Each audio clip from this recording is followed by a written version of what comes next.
Hi everyone, in front of me I've got TCL 408 and let me share with you how to check the total screen time on this device.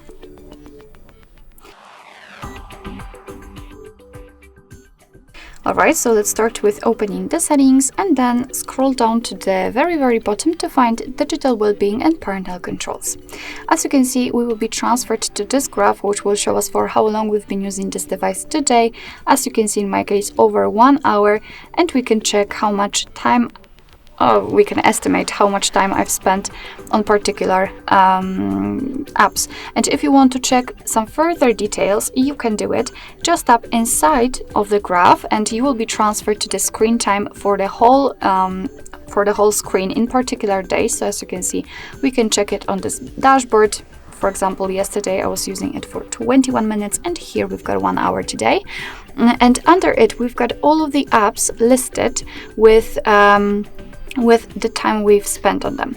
So this is the first way to check some details, and if you want to, you can also check the dashboard only for one app. So let me pick the settings, for example, just tap on the settings, and as you can see, we've got again the dashboard, but this time it is only focused kind of on this app. Here you can also check the unlocks and the notifications count if you're curious, and basically that will be all. However, just a quick disclaimer about the ways to disconnect, because I really think that they can be useful. For example, the focus mode or the bedtime mode. Whenever you want to have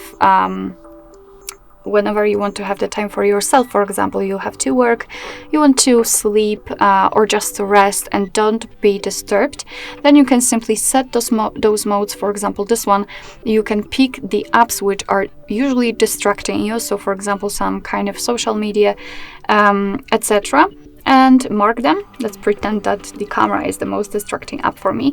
You can set the schedule, pick the particular days and the hours, and your device will simply use them to hide the notifications from this particular app, so you will not be disturbed. Alright, so that will be all. Thank you so much for watching. I hope that this video was helpful, and if it was, please hit the subscribe button and leave the thumbs up.